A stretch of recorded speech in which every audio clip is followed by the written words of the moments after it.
Welcome into the I-80 Club National Fun League Week 17. For the first time in about a month, Josh Peterson, Mike Schaefer with you on a Monday morning talking about the best sport in the world, even when your team sucks or when your team is 14-2 but has not locked up a division championship. Welcome to the pod. Schaef, how are you? I am doing fantastic. I'm just consuming all of the content. I am enjoying very much the return of people to the Minnesota Vikings might actually be a quality football team narrative, So it's been a good last what are we here, 14 hours or so. Really, since it became apparent to everyone that for 3 quarters Jordan Love wasn't going to do shit. I think that's kind of was the apex of where it was. And then we had to cling to the lead a little bit, but just like the first game, at no point did the Packers have the ball to take the lead, but they lost by 2. And both times it looks like it's closer than it is, but they never really had a chance to win the game. So, that's what I'm going to hold my hat on. I'm going to shout out that line judge for that atrocious neutral zone infraction that occurred on that field goal attempt. How dare that Packers helmet be within 6 inches of the neutral zone? I assume that's what the call was. They gave the Vikings one of those later in the second half, if you're upset about the quality of officiating. But, it was a great game. I mean, I feel like Minnesota was in control of that game for 7/8 of it. But there's that one wonky 7-minute stretch where it wasn't great, and you give up 2 touchdowns and then the 2 2-point conversions. Yep. But that doesn't really concern me because they did it, and then they've done it with Green Bay before. The one thing that is a little okay, they gave up 11 points to the Chicago Bears in 40 seconds. They've now blown 27-10 and 28-0, not blown, but almost blown leads like that to the Packers. You're up 10-0 against the Lions. You couldn't finish that out. Obviously, 10-0 is nothing against a team that can score the way the Lions can. But they do have enough of a leak in their defense that at no point do I get to be comfortable even when you're up 3 scores. That being said, their offense is so good that it's hard to imagine teams can just take them away if they're able to figure out enough things that they can do, especially if you're just trying to salt away games. I loved how they went to the air. That's exactly what I wanted them to do. I wanted them if they didn't 4 real plays on the last drive, and 3 of them were passes, right, including one on first down. The pass to CJ Ham for the first down, where I was sending furious texts like, next time he needs to go down at the 9.5, he can't get all 10 yards. He needs to go down before that so you can get a cheap first down, and then you at least take 40 to 50 extra seconds off the clock. And then they had the 1-yard run that didn't do anything. Yep. The 8-yard pass to Justin Jefferson, that just a bullet in there that, people are going to get mad about this because he's one of those almost unassailable football people. It's like if you talk about Lawrence Taylor and pass rushes, the old people get really mad and they don't like it. Is Justin Jefferson the closest thing to Jerry Rice at this point in terms of oh, wow. You just feel insane confidence if you have him on your team that you can get him the ball, even when everyone knows that you can get him the ball. Dude, the catch that is now, it's not a catch. It doesn't count as a catch because of the penalty was just amazingly cool. I mean, just ridiculous. The ways that he is able to make plays, in a league that is full of some really good wide receivers right now. Yeah. Really good wide receivers. The fifth wide receiver has an argument to be the best wide receiver. Yeah, and he is unarguably the best. There's no discussion. I think so, but I have to admit, think so too. I think so too. I know a lot of people. I mean, Jamar Chase is having a tremendous season, and there's an ease in which Jamar Chase plays with that I think is very appealing to people. But I watch Justin Jefferson, and I think that he is the best receiver, and I don't have a debate. CeeDee Lamb has been super banged up this year. He's been playing through an injury, and he's really, really, really good. 4 straight 1,000-yard seasons, and I don't feel like he is. There is another level that Justin Jefferson goes that CeeDee Lamb is not at. The thing about Justin Jefferson that's amazing to me, and this is from a guy who worships at the altar of Randy Moss, is that Randy Moss largely was going to beat you over the top. Like it was going to be huge chunk plays. It was going to be these incredible flash plays. He was going to go up and get the ball. Jefferson can do that, but he can also catch a ball 2 yards behind the line of scrimmage, pick up 9 yards by just simply being smart and following his blocker. He's able to make every catch over the middle. He's got incredible hands. When he dropped one against the Bears on Monday Night Football, it like shocked the entire world. Nobody really knew how to react. You don't see that ever. And then, that catch that didn't count, I'm sitting here thinking like, obviously the one against Buffalo on a 4th down, far more important in the grand scheme of things. But the degree of difficulty of both of those catches, I almost wonder if the one that didn't count that was essentially the same speed that Kyler Murray threw the fastball off of the tight end's helmet in the Saturday, the Rams Cardinals. Sorry, Furley. But to make that like one-handed catch, and then the ease in which he made, and then he's still running. Like I don't know. I mean, he's something else. Like it's unbelievable to me to even have the conversation in my brain that someone could be a better wide receiver than Randy Moss was for the Vikings. But I think somehow they have 2 of the greatest wide receivers of all time in like a 30. It's like the Packers of quarterbacks, Arthur Rodgers. And it wasn't exactly Moss to Jefferson, but to have both of those guys, like, yeah, that's nuts. Think about some of these teams that don't have like a single amazing wide receiver in their like franchise history. Well, name the greatest wide receiver for the Buffalo Bills. Is it Andre Rison?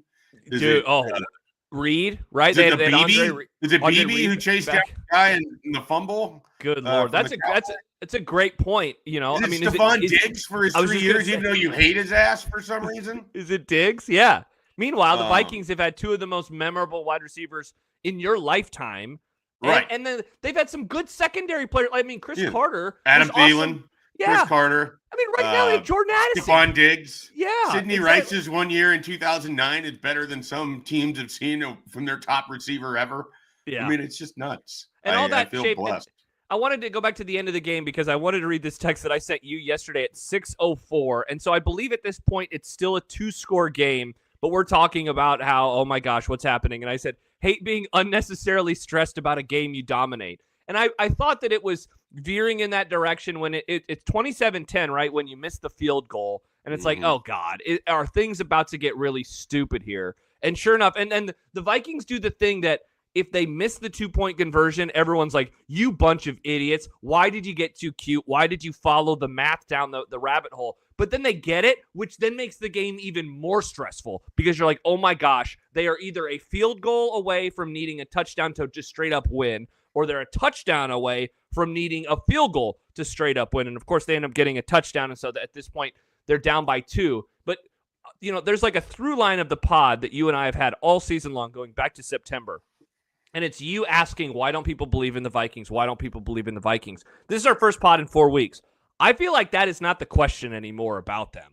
I think, like, you got your division rivals, right? Like, I saw some salty Packer fans after the game yesterday say, well, enjoy being the 5 seed, enjoy losing in January like you always do, yada, yada, yada.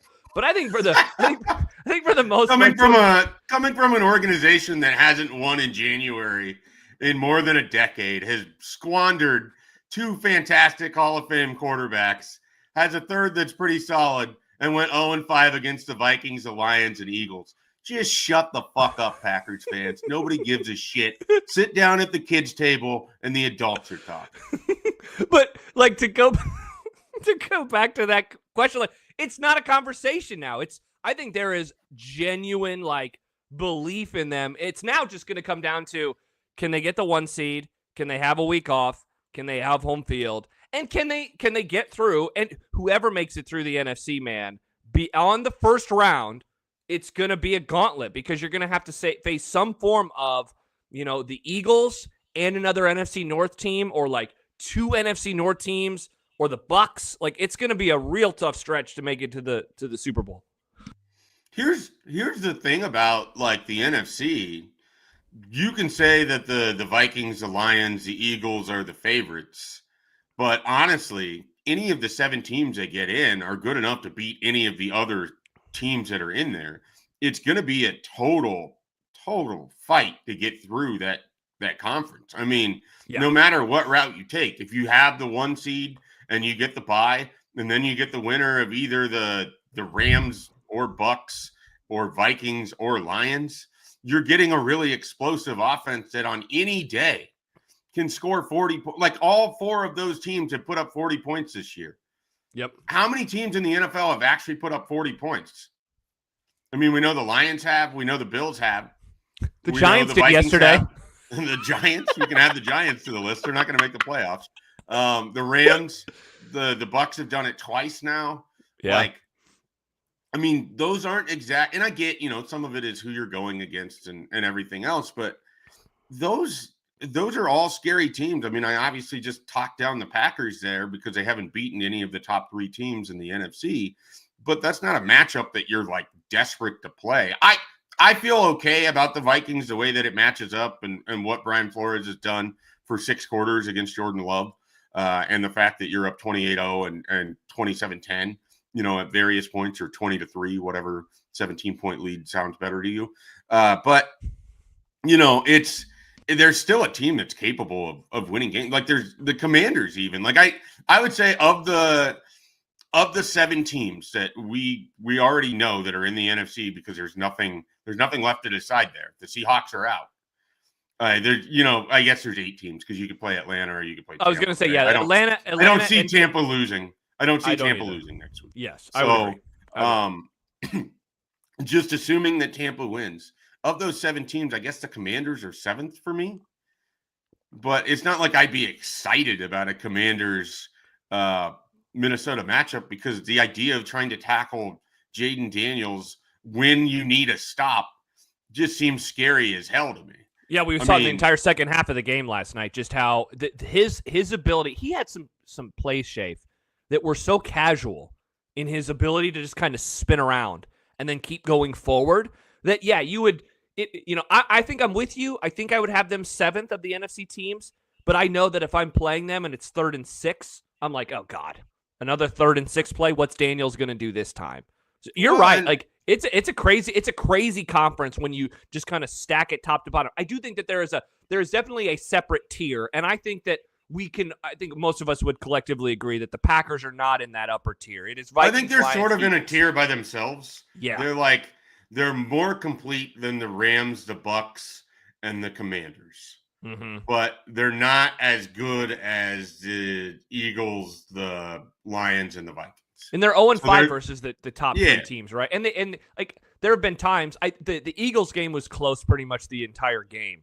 But I mean, they were down by massive scores. Only one of them is lost by double digits. They closed the gap in all of the games. Yeah, except for one of them. Yeah, but they did trail by a lot of points in both of the Vikings games. The Packers or the Lions game in Lambeau was, I mean, that was just kind of a pure domination. Well, and that, of course, interception by Love right before half, like he threw a pick six, basically made that a different game than what it actually was, I think, on the field score-wise. Yeah. Because they scored like right before halftime, and then the Lions just played keep away the whole second half. And then obviously the Thursday game was like one of the best games of the year between those 2 teams. That game was great. So, yeah, I think you're right. I think it is 3 teams, 1 team, and then the other 3 teams. But I wouldn't feel like great about playing any of them, especially, I mean, like if the Vikings win, if they beat the Lions, they are the 1 seed.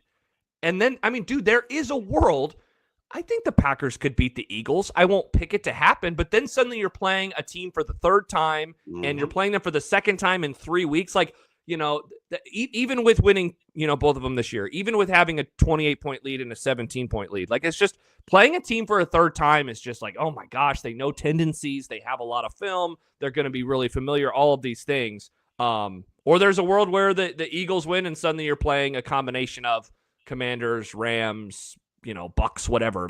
Maybe you're playing the Lions. That's the wild part, is you could see a division team no matter what happens in round 2, which again, a 3rd when you time got that good of a division. Yeah. I mean, you're sort of expecting that you're going to see one of them. I mean, I'll probably regret saying this. If I have to pick, I'd probably rather face the Lions a 3rd time than I would the Packers, just because of health. I mean, that's all it is. I don't know if Minnesota will win this upcoming Sunday night, but I feel more confident about the Lions game than I did the Packers game coming up. And a lot of that has to do with just like bad juju. This is the third straight year the Packers Vikings have played after Christmas. The third straight year the game involved, teams that were going for the playoffs or in the playoffs. And I am fairly certain that the Vikings got their ass kicked both of the last 2 years. Yes. They got smoked in Lambeau. They got smoked at home where they started Jaron Hall for some unbelievable reason. And that was a New Year's Eve game last year, right? That was awful. Yeah, that was terrible. That was one where it was like, oh, hey, we have friends over. I'll probably be watching football. And then it was like, all right, never mind. Let's just do party stuff. Yeah, no, it was – I just sat on my couch and basically just receded into the couch. By the end of the first quarter, it's like, am I going to keep watching this? I guess I'll keep watching it. But, Shelby looked at the score. She's like, you haven't even made any noise. I'm like, yeah, it ended as soon as Jaron Hall was announced as a starter. So the Viking season is over. So that sounds like my game yesterday as I watched the Eagles go up by 17 and 24 and whatever other points totals they were up by. But yeah, that's interesting. And I know that you weren't feeling very good about yesterday because I texted you throughout much of this last week. But you're feeling good. You're feeling good about as good as you can feel about playing a 14-2, 13-3 team in week 18. Yeah, I mean, the Lions are incredibly good offensively. I think they've suffered so many injuries defensively. It's crazy, man. The thing that makes the Vikings really difficult to play is okay, the Packers did a great job taking away Justin Jefferson and Jordan Addison for a quarter and a half. TJ Hawkinson's nowhere to be found. Aaron Jones is plugging away, getting some yardage in the run game, but not enough to sustain offensive drives. Oh, here's Jalen Nailor. Here's the third wide receiver that, started the year red hot and then kind of went away when Jordan Addison was healthy. And then, you're going to take everything away. Well, not everything. Kevin O'Connell can get guys open. And Jalen Nailor made some catches. That's kind of been his issue. He's got some drops. And he made 3 huge catches. I mean, the one that probably won't get talked about as much as a touchdown is they had a third and 8. And Darnold just rips off a 24-yard high pass that Nailor goes up, skies for, pulls it in. And it's I don't think there's a lot of teams in the league that can do that. The stat that kept showing yesterday that would make me laugh out loud every time was the 10-yardage plays. Did you see that? Plays over 10 yards. They kept showing it on the Fox broadcast, and I wasn't listening because Brady's so bad I just stopped paying attention. I've gotten very good because of Nebraska football, always playing on the F tier of games now, and I don't go to away games anymore. I don't listen to the announcers. I've developed an ability to watch football where you just don't hear the announcers at all. And so I don't know what they were talking about for much of yesterday, but they kept showing that graphic, and it was Vikings 6, Packers 1, Vikings 9, Packers 2, Vikings 14, Packers 4. And it's 10 plus yard plays. That really matters. I suppose that really matters in a game. And then there was also I think I texted you about it right before they came back from the commercial break showing the stats where it was here's what Jordan Love has done today. And it was, 9 for whatever for 60 yards. And then it was and here's Sam Darnold. And it was my God, the difference in production. They have to lock him up, right? There's, if it was your team, yeah, and you watched him play yesterday, and obviously you have all the same baggage that everybody else who hears the word Sam Darnold had coming into 2024. Do you think that guy is good enough to be the quarterback of a team that can play football deep into January? Because for me, it's unequivocally yes, because I've watched him the entire year. But even if only you saw was yesterday, where he was 31 of 41 for a career high 377 yards, 3 touchdowns, and 1 inexplicably stupid interception. Mm-hmm. And he wasn't perfect. I mean, that was kind of the thing. There was that pass that he threw to the left where he just kind of you know what I'm talking? It was near the line of scrimmage. He just kind of sailed it, and they were he did that. It's a weird throw. He really struggled on the I would call them flat passes. They're what we would just pull our hair out about with Adrian Martinez because he couldn't just turn and make those throws for screen passes or to running backs in the flat on setup plays. I think he was a little anxious yesterday, and the ball was coming out hot, which means it was coming high. Like he was maybe rushing through to get stuff out, and so it just felt like he had a lot of high passes throughout the game, and especially on those flat ones. Because even like they had one to Jordan Addison where he had to adjust backwards to get it, and it ended up costing him yards on the screen. Jefferson had to adjust to one, but he's Jefferson, so he still turned it into like 8 yards. But yeah, I mean, he wasn't perfect, and yet at the same time, like, okay, I know I'm not taking him over Joe Burrow, Josh Allen, Lamar Jackson, Patrick Mahomes. That next tier, like Sam Darnold, Justin Herbert right now, like I'll take Sam Darnold, no weapons. Sam Darnold and Jordan Love, I'll take Sam Darnold, no weapons. Like that's the other thing. Like you get Sam Darnold, yes, but look what he gets to throw to. And look who's calling the plays for him and the play design and what that looks like. And oh, by the way, they're 14-2.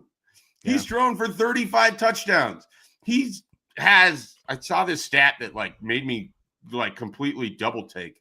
He has the second most games of 100 plus quarterback rating of all time in a season.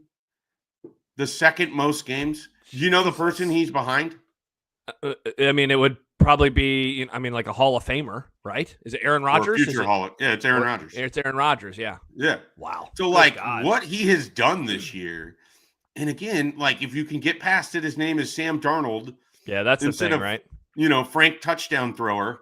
I think people would be, get on board with this. I jokingly put out there during that Giants game in week 1, like, Geno Smith, Baker Mayfield, Sam Darnold. And that's exactly how it's been, except he's probably the best version of sure. This. The answer is yes. And the answer is yes if only because of the way in which the locker room has responded to him too. It's one thing to win. It's another thing to win and you make a few plays. It's another thing that like he at times is the reason that they win games. Like I also think the system and the weapons are obviously they are a large portion of this, but that's the thing. You don't sign him and then have to give up everything else. You get him and the weapons and the play caller. And so all of that. You just have to make it work financially. And that's the difficulty. And that's because he's $10 million right now. How much of the Vikings team wouldn't exist as they are if you don't have him for $10 million? But then you have all that Kirk money that comes off next year. So it's like you have the roster already, plus Kirk money. You get rid of the Kirk money, but it's going to be interesting to see if they decide to. If they tag him, if they franchise tag him, or if they're going to tag him. There's no way they don't, because then you can control where he goes. He can kind of have a say into, I want to go to this team or that team. You're guaranteed to get draft capital if you trade him, or you tag him, sign him long-term, and then you trade JJ McCarthy to the Giants, who might not get one of the top 2 quarterbacks now that they beat the Colts, because the Colts inexplicably can't show up against a team that had nothing to play for. Unreal. So, I do want to say on that real quickly, since you know how I feel about this as an anti-tanking guy. Yes. I have never understood how people on the outside, no, I'm not talking about anybody in the I-80 club or anybody in specific here. It's everybody. It's even our good friend Michael Severe. How you think that professional players are going to tank when their contracts are incentive-laden, when you have guys that are playing for future roster spots, when you have guys that are getting their first opportunity to play, when you have veterans who are just, playing out and trying to get to their pension checks. Plus, it's a physical sport, too. You can't just go out there and roll over. You can't half-ass it because you could get severely hurt and then potentially never play again. All because you're like, this game doesn't matter to me because we might get Joe Hotshot, some college kid that even though I might not be on the roster next year. That's the other thing. Yeah, I don't believe in tanking from the player's perspective. I definitely believe that there are organizations that try to put their teams in the best position possible to lose late in the year when they know that they could be playing for a draft pick. But the funny part about that is when the coaches and the players give the bird to management. Speaking of the Colts, there was that Texans-Colts game a couple of years ago, which shout out to the Texans because I had them in the 33 club. But they score on a late play and they end up not getting the number 1 overall pick because of that. And it's like Lovie Smith is flipping the bird to his organization, but he wasn't going to be there immediately. Yeah, he wasn't going to be there the next year. So he has, everything to coach for, and the players, whether it's health or whether it's putting stuff on tape, they still have everything to play for, even if they're, even if they suck. And that's the thing. And that's what we saw with the Giants yesterday. It's hysterical. Like the fans are not knowing how to respond. There was that kickoff return for a touchdown. There was the Neighbors touchdown in the second half where it's like not the uproarious cheer that you would normally expect in a situation here's the like other thing, that. like, who are you drafting that there's no transcendent player I know that you were going to take in this draft? Yeah, it's Shedeur Sanders, right? If anything, there's a chance that you could have been saved from making a terrible decision. We never talk about that. We never were like, oh, man, imagine if you had the number 1 pick, but then you didn't end up with the number 1 pick and you got player X instead of like Courtney Brown or Tim Couch or any of these other failed number 1 picks in the, recent memory. Tim Couch. So like, I was talking with somebody about Mike Leach the other day and his whole like route to how he ended up at Texas Tech. And I was like, yeah. And then he got Tim Couch, the number 1 pick overall. It's so wild that happened, knowing what we know about the draft process, that a guy from the air raid in 1998 or 1999 was the number 1 overall pick. A couple comments, Schaef. Oh, sorry, you go. Oh, I was going to say, like, the rest of the quarterbacks in that class are fascinating in itself, because I'm pretty sure that's the Donovan McNabb, Akili Smith, Dante Culpepper, and then there's a fifth first-round quarterback in that draft as well. And Tim Couch went number 1 overall. Yeah, to the frickin' Browns as they come back. By the way, the draft logo from that year is very of its era. All right, let's see. Donovan McNabb, he went number 2 to the Eagles. Wow, Edgerrin James went number 4 to the Colts. Champ Bailey, wow, multiple Hall of Famers. You mentioned Culpepper. He was number 11 to the Vikings. Akili Smith, by the way, was 3rd to the Bengals. As I scroll. Looks like that's 4. Yeah, that's it for the first round. Who's the 5th quarterback? Does it show? I'm scrolling. Yeah, I'm looking right now. Man, after that there was just a Joe Germain to the Rams in the 4th round. I know that is. That's a name that I haven't thought of in many, many years. It seems like a Notre Dame name. I forgot that Aaron Brooks got drafted by the Packers in the late 4th round. He had a cup of coffee. He won a playoff game with the Saints. Kevin Daft for the Titans in the 5th round. I have no idea who this is. Hey, Jay Foreman got drafted that year by the Bills. Look at that. And I think that's it. Wow, this is a lot of players to scroll through. So, comments, Schaef. Oh, Michael Bishop got drafted by the Patriots that year from Kansas State. A couple comments. There's a different Masturbator comment I'm going to read in a second. But Alex, first of all, said, should we rename this the Vikings podcast? It has been Vikings heavy. Nobody wants to hear about the Cowboys, though. Masturbator says, I'll actually be upset if we don't try to re-sign Darnold in favor of McCarthy. That whole idea reeks of the Family Guy boat/mystery box situation. Yes, Sam Darnold is Sam Darnold, but J.J. McCarthy could be anything. He could even be Sam Darnold. You know how many games you have to add up of J.J. McCarthy's year last year? Like, if you put both of his playoff games together, it's still less yards than Sam Darnold threw for in the game against the Packers. Like, the part of it for me is, like, you have all of these weapons, and now you have a quarterback that can actually use these weapons. Why would you be like, you know what we want? We want to find our version of Brock Purdy that we invested a first-round pick in. Just go drive the car for us nicely, JJ. Yeah. Why would and you again, do that? the locker room really, really, really seems to respond to him too. And like that is something that I do not think should be underestimated in these conversations. There was a moment, you know how we always laugh about like certain tweets, and sometimes you refer to it as like a put on the refrigerator tweet and different things of that nature. There was a, hey guys, I'm still here tweet from JJ McCarthy where he just posted, I love this team. Well, you know, the quarterback that's playing because you had your knee injury is being hoisted up on the team's shoulders in the locker room after they just went 14-2 and beat their most hated rival at home. Yeah, I love this team. Not to put a Super Bowl championship out in the ether for you, because there's still many games to go. There could be upwards of 5. There could be as few as 4, and obviously there could be as few as 1 if they're not even going to. I guess there's 2. They're guaranteed at least 2, Josh. Two more games. The St. Louis Rams signed Trent Green before the 1999 season as the future of their organization. Are you doing a Kurt Warner thing? I fucking love Kurt Warner. Just saying, you know, it did happen, you know, and suddenly it was like all year long, people were like, what? This random guy who is playing Arena League football is good? And no, this doesn't make any sense. And they went to the Super Bowl and they won the Super Bowl. So, you know, one of my favorite Super Bowl of all time. I was at the right age as a kid. Oh, yeah. Same. Finished with the tackle with 1 yard to go. Yeah. I was excited because most of my life at that point, the Super Bowl had included the Cowboys, Steelers, Packers, Broncos, 49ers. So you got very random Bills. I guess we're in there twice. You got a very random subset of teams in the St. Louis Rams and the Tennessee Titans, who I was rooting for because I like Steve McNair. I like Steve McNair. And so I wanted the Titans to actually win that game. But it was also one of those where it's like, man, I don't really care who wins because these two teams played in the regular season, and it was awesome. Yep. Like I remember leaving church early with a buddy of mine, and I would do this thing where I would like tell my mom, like, hey, I'm going to go sit with John's family. You know my friend John. You've actually talked to him on your other podcast, but I'm going to go sit with John's family. And then John would like tell his mom, like, hey, we're going to leave early because we're going to walk back to the house. Because he lived like not that far from our church. It was like, I don't know, 8-10 blocks. And so we leave church early to go walk back to his house because we wanted to catch the end of the pregame show before the Rams and the Titans played in the regular season in like week 10. So I don't have to prove my bona fides for how much I care about the NFL. I was skipping out on church and potentially heaven so I could watch a regular season game when I was like, what was that? 12 years old, something like that. I was skipping out on church and potentially heaven.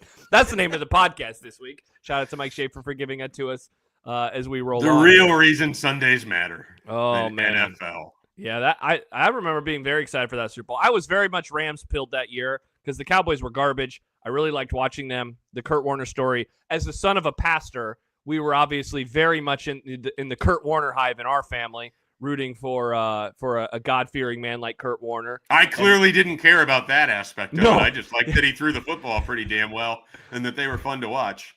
They were fun to watch.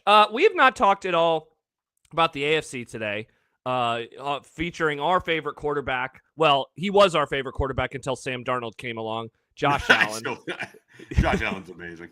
We're not even in that stratosphere. So the Bills are locked into the 2. The Chiefs are locked into the 1. The last time that we talked, I think, that was the fresh off of the snowy Bills win over the 49ers about a month ago, and the Bills were playing really, really well. Since then, we have seen them drop a game to the Rams in which they allowed over 40. We've seen them defeat the Lions, a game in which they also allowed over 40. And then yesterday, they put 40 more on the Jets as Aaron Rodgers' career continues to come to a crashing end. How are we feeling about the AFC with the Chiefs yet again as the 1 seed? They will have nothing to play for versus the Broncos, who have everything to play for on Sunday afternoon. The Ravens are now slotted into the 3. Like, I feel, Schaef, as the Steelers are the 5, that this is how I viewed the hierarchy in the AFC like all year long. And I was really annoyed with some of the Steelers' discourse because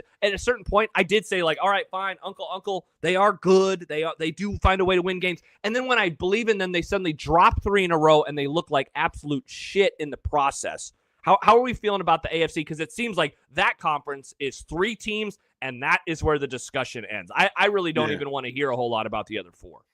So I have several thoughts here, but I want to start with this. I am racking my brain to think of a team that I hate as much as you hate the Steelers that do not play. It's not like the Vikings, like I hate the Saints with a burning passion.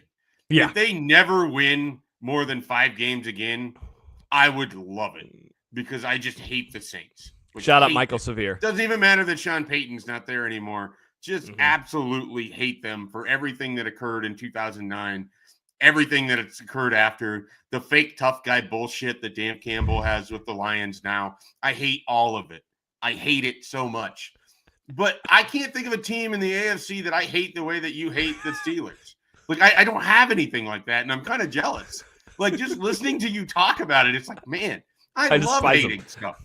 And I don't have anything like that.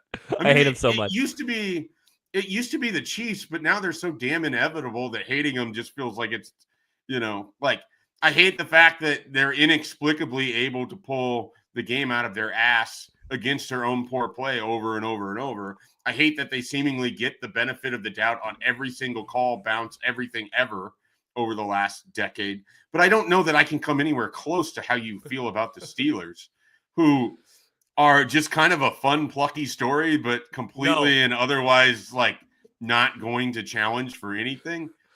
And I feel like a portion of your hate this year is that Bill Simmons talked about him all the time. He had like a podcast 3 weeks ago where he's like, they might be the best team in the AFC. Yeah. It's like, what? Give me a fucking break. What are we talking about? Yeah, and that Russell Wilson's going to scurry his way to another Super Bowl? Nobody believes us. I think you said scurry in the text message after that. What a great word, scurry. Scurry is how I describe Russell Wilson. For me, he's time. Always going to be a Richard Scary little person in busy town, just scurrying about from place to place. That's how he plays the quarterback. That's how I think of him. But yeah, I don't know that I have an AFC team that I hate. Now, to your actual questions, it does really feel like it's Chiefs, Ravens, Bills. Yeah. And this sounds so stupid because I love the NFL. I love playoffs. I know weird stuff can happen. With the AFC, don't you just want to get to like the second round? Yes, 100%. I don't want to watch Houston play. I know that for Jack Mitchell, it was the greatest Houston Texan season of all time last year.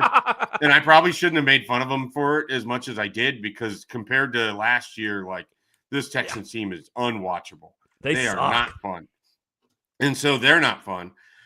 With apologies to the Broncos fans, I mean, obviously I hate Sean Payton, but I love Parker Gabriel, and I want to see him get to cover fun stuff. And Bo Nix had an incredible touchdown pass on Saturday night that you did not see because you were unloading groceries, as I was informed by a text message. But correct. It was amazing. Like, that game was so good. I should go watch that play. I just realized it was really, really good.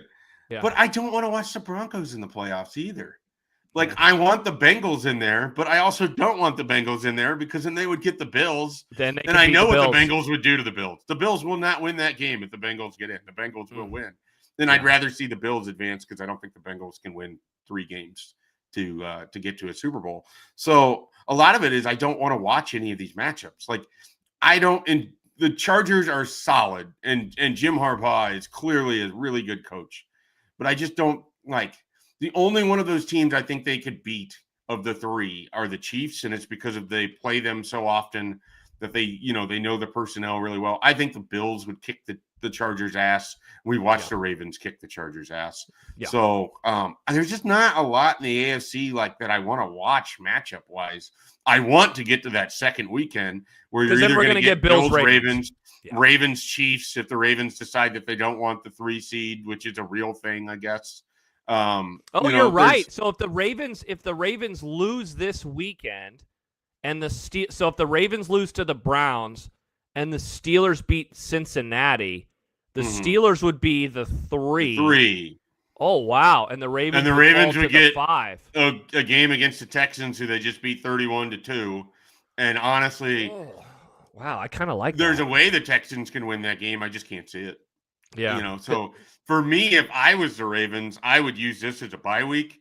I don't care that I have to go on the road because I have Derrick Henry and Lamar Jackson and all of that. And we had the home seed last year, and it didn't matter. We watched the Chiefs go on the road and beat us. Yeah. I think that the Ravens are the best team in the AFC. I do. Really? And they might want to play the Chiefs in the second round over playing the Bills. I don't know. Or they Even might though they've destroyed the Bills. We kicked the Bills' ass. They can't stop our running game. So they may not care. They might be like, all right, fine, 3 seed, we'll go into Buffalo. But I feel like the Chiefs are going to somehow win the AFC, despite the fact that I think they're the 3rd of those 3 teams. Yeah, it's fun because they're clearly good. They're 16-1. Yeah. They have nothing to play for, so they're probably not going to play anybody on Sunday. And so the Broncos will win because of it. But man, I think the Ravens are the team. But the fact that Ravens and Bills could cancel each other out just makes it. I mean, if you're the Chiefs and it's like, okay, I got to play the Chargers, like that'll be a tough game. But I think they can probably win that 9 times out of 10, 8 times out of 10. Yeah, It's interesting, Schaef, because like in the NFC, and this is not to say that the teams are without flaws, because like the best teams in the NFC, they also have flaws. But I feel like the games are going to come down to just like who performs best that day. Whereas in the AFC, I look at the top 3 teams and like they have some pretty massive flaws at times. Like the Ravens defense this year versus last is entirely worse. We've seen, I mean, the Bills, I made a joke about a couple minutes ago, but they gave up 40 points 2 straight weeks, and they somehow went 1-1 because they have Josh Allen. And then the Chiefs, while they have the best record in the NFL, and they could be the first ever 16-1 team if they were to take down the Broncos this weekend. Like, they have played with their food so much. They have played in too many close games against teams that are mid or worse that it's like, all right, well, you also have your own set of flaws. The offense is not explosive. And like that makes it super interesting. I still think that the Bills on their best day are the best that the conference has to offer, but I wonder if that is my Bills homerism shining through because their defense is bad. But the Ravens defense is also bad, and I think the Chiefs offense has also been bad at times. But the Chiefs have the best quarterback in football, even though he hasn't played that way this year. Whereas the other two have like the best quarterbacks this season, in Lamar Jackson and Josh Allen. It sucks because I'm with you. Like, I don't ever want to just fast forward to football or like fast forward past football because then there's going to be less of it. But the first round in that conference is going to be not uninteresting, but I mean, we could have some real stinker matchups where it's like, let's just get to the divisional round and get to the real good stuff where it is some combination of Bills versus Ravens, Chiefs versus Ravens. It's most likely going to be Bills Ravens. I would expect the Ravens to take care of business this weekend on Saturday and move on and be division champs, which means that we would probably get Bills Ravens in round 2. And then, God, well, they're division champs. You're definitely getting Bills Ravens. Yes, because they're not losing. Obviously. Yeah, and then then it's Chiefs versus some combination of Texans, Steelers. Oh man, that's rough. That's rough for round 2. Given that we've seen the Chiefs, we've seen them now over the last couple of weeks take down both of those squads. And the Texans game was close for a little bit. The Steelers game was absolutely disgusting. So yeah, it could be rough. Disgusting. He's disgusting. Meanwhile, the NFC is going to be awesome. Like top to bottom, I think it could be great. How much of the NFC being wide open is because when you look at the comparatively, I mean, just listen to this list. Over in the AFC, it's number 1 seed Patrick Mahomes, number 2 seed Josh Allen, number 3 seed Lamar Jackson, number 4 seed TJ Stroud, 5 seed scurrying Russell Wilson, 6 seed Justin Herbert, 7 seed Bo Nix. And then in the NFC, it's, hey, rejuvenated Sam Darnold. It's Baker Mayfield redemption tour. It's broken back Matthew Stafford. It's Jared Goff with Ben Johnson. It's Jalen Hurts, and who the hell knows what we're going to get. So it's like you have way more combustibility with your quarterbacks and your offenses and your teams in the NFC. In the AFC, it's like you've got these 3 souped up sports cars. Yeah. And so it's just going to be a matter of which one navigates the course the best. Yep. Over here, you got like a demolition derby, and it's going to be whichever one can survive coming out of that. I honestly think whoever wins the AFC is going to win the Super Bowl. Like I think the gauntlet of just a better quarterback play, and then just like whoever of those 3, because those are the 3 that I think are going to have the best chance of reaching the Super Bowl. They're going to have the best quarterback going into the Super Bowl game. They may not have the best overall framework of a team, but if you're telling me that the Bills are playing the Vikings, people are going to bet on Josh Allen. If the Chiefs are playing the Lions or the Vikings or the Eagles, people are going to bet on the Chiefs. People are going to bet on Lamar Jackson. Like it's just, I just think that the name brand quality, having arguably the 3 best quarterbacks in the NFL in some order of Josh Allen, Patrick Mahomes, Lamar Jackson, makes the AFC, 1, feel like that's why you want to get to the second round, and then 2, whoever comes out of it just feels like it's going to be the obvious favorite whenever you get to the Super Bowl. Yeah, I mentioned flaws a couple minutes ago. Like the flaws of the NFC teams, you could make an argument, are the quarterbacks. The flaws of the top in the AFC is anything but the quarterbacks. And like we are, the MVP is announced the night before the Super Bowl, so we're like a month and change away from there being a world where Josh Allen, Lamar Jackson, and Patrick Mahomes all have MVPs. And I think that is the most likely thing that happens because I think Josh Allen is going to win that. So you have the 3 best unequivocal quarterbacks on that side. And you can make an argument, Schaef, that Josh Allen and Lamar Jackson are playing the best football of their entire careers right now. And then, there's the other guy. You Lamar Jackson's having the best season of his life, and he's already a 2-time MVP? Yeah, and he's not going to win the MVP this year. Meanwhile, the other guy that we haven't mentioned a whole lot has won, 2 or 3 MVPs. He's won 3 Super Bowls. He's lost in another Super Bowl, and he has never, ever not made it to the AFC Championship game. Like, that is what is on that side. And then on the other side, it is, like you said, it's the weird... It's the strange Eagles. It's the Lions, a team that has never made the Super Bowl. It's the Vikings, a team that nobody ever wants to trust. It's the Packers and their quarterback who loves fadeaway throws for some reason.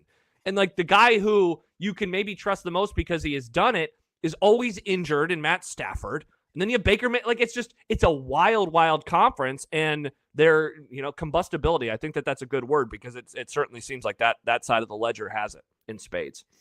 Yeah, and that's kind of why I think the NFC, like, however you fill out your bracket, because that's what people do with the NFL playoffs. They fill out a bracket and they get in bracket pools and they get online. Warren Buffett has, I don't know if you know this, Josh, but Warren Buffett has like if you have a perfect NFL bracket, you get $25 to that restaurant that he really liked in Omaha that I think might actually have closed. But Garage. So he's is that there was another one that he really liked, started with a P.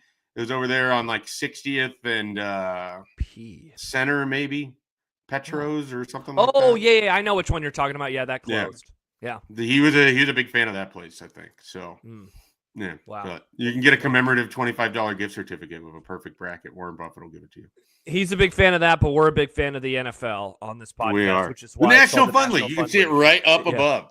Yep, it says it right there. So here's what we have going on. We will be back next Monday, recapping Week 18 in the NFL. It will be 2025. It will be a whole new year, a whole new us. We will recap Week 18, and we'll start looking ahead to the playoffs. We don't know our exact playoff schedule just yet. We are trying. Honestly, we just need to see the games and where they are. We're going to try to figure out, should we do something on Saturday before the games? Should we do something on Monday like normal? Should we do something on Sunday? So we'll have all that stuff as we get closer to round one. But our plan is to do pods every single week throughout the playoffs, whether it's previewing or looking back. And I mean, certainly if the Vikings make a run, I mean, who knows what the hell this thing could look like, Schaef, because the last couple of years, it's been me dreaming of grand runs by the Cowboys, only for them to shit all over themselves.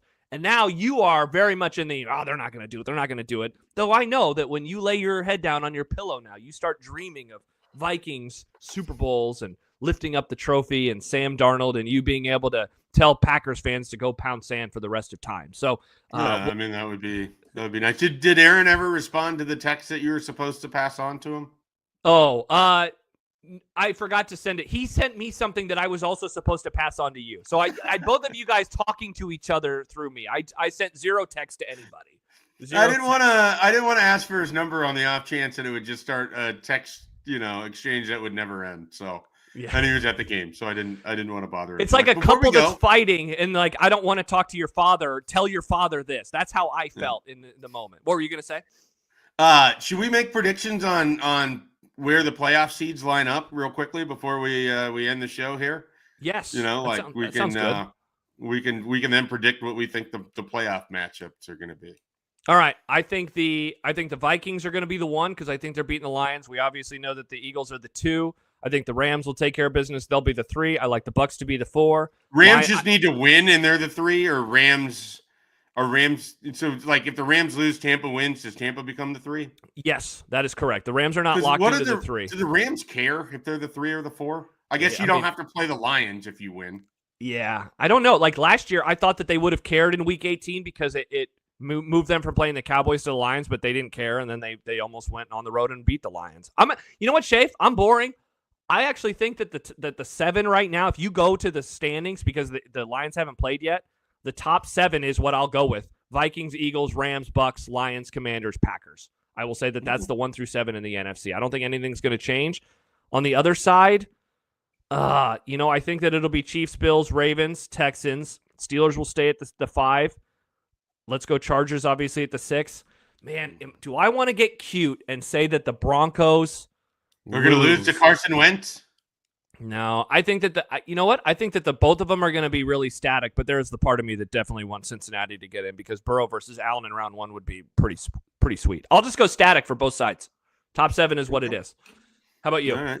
I'm going to flip the Rams and the Bucks, because I see a world where the Rams don't have to really try in Week 18, and the Bucks have to win to get into the playoffs. So then they would just move ahead of them if they have the same record, it seems like. So all right. And maybe there's some other things that have to happen in the standings to restrict the victory or whatever. No, I think that's what it is. It's if the Bucks win and the Rams lose, then those two teams flip.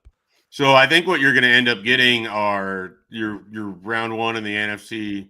I have the Vikings over the Lions. I like the matchup for Minnesota. We'll see how that goes. But so I think you're going to get Lions versus Rams in round 1, and you are going to get the Packers, Eagles, and Commanders, Bucks, which all of those are matchups that occurred.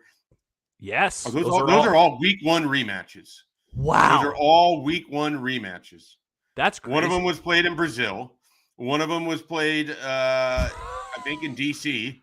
And then the Sunday night game was the Lions and the Rams, I think, this past year. So those would all be rematches in the NFC. And then over on the other side, obviously Chiefs 1, Bills 2, Broncos. We'll just go ahead and put it 7. So Bills, Broncos. It'll be the Texans and the Steelers. So I'm with you. Texans, Steelers, and then Ravens, Chargers. Just that the AFC has so much fun football, and we're not going to see it in the first round of the playoffs. Yeah. What of those games? I mean, obviously, Bo Nix, Josh Allen, you're going to get like Josh Allen getting to do crazy stuff. And the Bills will have to figure out that Broncos defense, but they've already played, I think, this year. Right? All of these are rematches too, I think. Did the Bills play the Broncos? I can't remember that. I thought one they for did. The life of me. Yeah, I for some reason I thought that game already happened. They beat them up, but I might be thinking of Broncos Ravens. That might be what I'm thinking of. You are thinking. Oh wait. Let's see when this. Yeah, it looks like the last time they played was last year. That weird Monday night game. So I'm thinking of Broncos Ravens. Yeah, the Ravens. Yeah, the Ravens smoked the Broncos. The Ravens smoked the Chargers in a game that was close for a while. I was watching that game in Vegas. So we would have 2 rematches on the AFC side of things, and then 3 on the NFC side of things. Very, very interesting. Yeah, the NFC game's much more enticing as we ran through it there. So I guess we're rooting for Cincinnati. Sorry, Broncos fans, we're rooting for Cincinnati, and we're rooting against the Dolphins because not only does Cincinnati need to win, they need both the Dolphins and the Broncos. Yeah, so that's the thing. It's not happening. I would rather the Broncos in than the Dolphins. Yes, 100%. 100%. So I don't see a world where it's going to work perfectly. I also can see the Steelers just beating Cincinnati. For sure. Cincinnati really kind of had to pull everything together to not blow that game against Denver on Saturday night. Well, they should have lost to the Cowboys a couple weeks ago. They put themselves in a deep, deep hole this year. No doubt. Deep hole. As we say goodbye, Masturbator writes, if it gets us a more regular schedule next year, I'd be willing to up my monthly Patreon payment. Really enjoy this pod. We did try to sell this. We were trying to do it every week. It didn't happen, but we'll see what happens in 2025 because I know that I love talking NFL with Mike Schaefer each and every Monday, and I know he feels the same. Schaef, there was a comment on our YouTube page, and I can use this as a way for you to plug 24/7. Rob says, hey guys, I'm finally able to catch a live episode. Can we get into weeds about the portal and all new offensive linemen? Great show as always. Hey, Schaef, good to see you. Rob, we will not do that on this pod because we have to say goodbye, but Schaef, if people want all of that information and more, where can they go? They can visit Husker247.com, where you can get great coverage of Nebraska athletics from Brian Christopherson, Michael Bruntz, and myself, where we will be, of course, covering everything portal related until, we move on to the next thing. Whatever that's going to be. I don't know. It's going to be a lot of portal for the next and a lot of hoops pods are coming up, aren't they? The Hoops Cast. Yeah. Big week. Southern tonight. And then that UCLA game is massive on Saturday. Yeah. Oh my gosh. It's going to be a lot of fun. I'm very excited for that. I think it's going to be snowing, so I'll just be sitting in my apartment watching the game. Looking forward to it. We got a babysitter for Hudson. Both Schaefers are going to be downtown at the game. We're going to be out on the trail. I don't like the snow. The snow would disrupt the babysitter. So you knock it off with that snow. Sorry. The snow is done for Saturday. That's all I'll say. I'll say. Schaef, we know that works. It's very effective. This was great, man. We'll talk to you in a week about the Week 18 slate and round 1 of the NFL playoffs. It is here. Hope that Schaef freeze. No, I didn't know if that was the end of the show or I was supposed to keep talking. No, I was just going to say. This is great. I had a really good time. Josh, thanks for having me on. All right. See you later, everybody. No pod on Wednesday. Jack and I are back together on Saturday. Nebraska Ball Brunch Show on Friday morning with Jack and Caleb Henry. For Schaef, I'm Josh. Thanks for joining us this morning on the I-80 Club.